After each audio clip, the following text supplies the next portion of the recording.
You did not vote for Donald Trump. You did not vote for Kamala Harris, correct? Correct. So, Yeah. why didn't you vote for Harris? Well, I think that Kamala Harris, I have a lot of issues with. Welcome to today's video. We're exploring Anna Kasparian's fiery critique that's making waves in the political world. Known for her progressive background, Kasparian has launched a sharp attack on the Democratic Party. She's criticized Kamala Harris's leadership, called out the DNC for undemocratic practices, and highlighted the shortcomings of progressive governments in states like California. From rising crime to political corruption, her bold analysis has sparked discussions about a potential political shift. Let's break down her key points and what they could mean for the future of American politics. The issue was that she really failed to be authentic and share a vision for the future of this country. She, to me, appeared to be an empty vessel. She didn't stand for anything. I despise neoconservatism. And so the fact that she was like parading around town with like Dick Cheney and Liz Cheney and talking about how honored she was to be endorsed by Dick Cheney, I was like, this is not someone who shares my values. Kasparian didn't hold back when addressing Kamala Harris during the 2024 election cycle.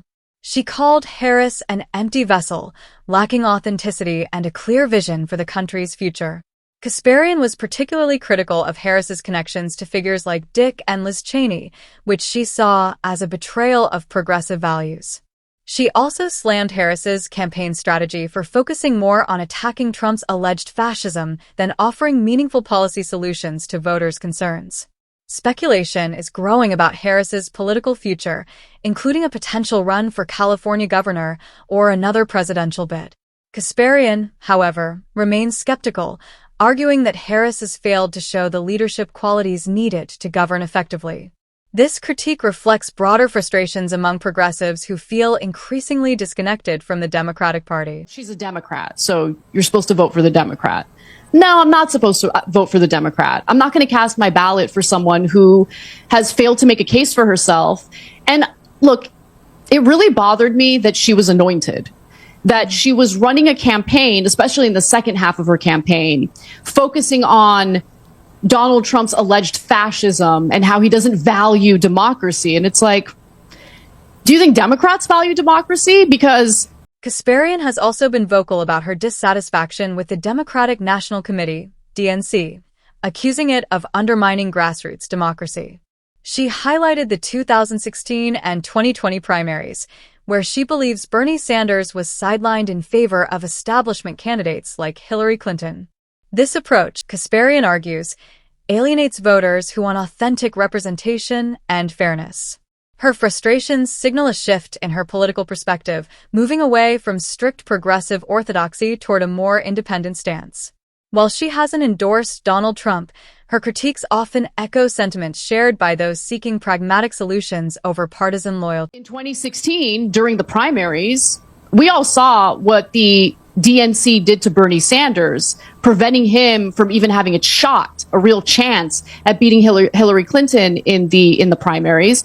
And then, they denied that, denied. And then in this election cycle, you had some Democratic lawmakers come out of the woodwork and admit that there was an intentional, orchestrated effort to ensure that Bernie Sanders didn't have a chance, and that Hillary Clinton, it was her turn, that she would be the Democratic nominee. That's not very democratic, if you ask me.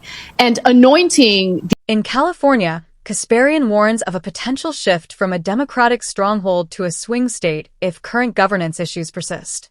She pointed to rising crime, such as catalytic converter thefts and street takeovers, which disproportionately impact working-class communities. Kasparian emphasized that public perception of safety plays a critical role in shaping voter sentiment. Beyond crime, she addressed economic struggles like sky-high taxes, housing costs, and rising insurance premiums, which she believes progressive leaders have failed to tackle effectively. She criticized politicians for dismissing these real-world concerns, alienating the very working-class voters they claim to champion. Kasparian also called out the woke left for focusing on identity politics and performative gestures instead of real solutions.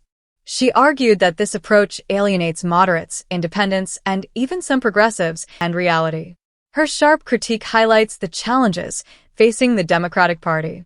Without addressing these issues and reconnecting with everyday voters, Kasparian warns of a growing political realignment.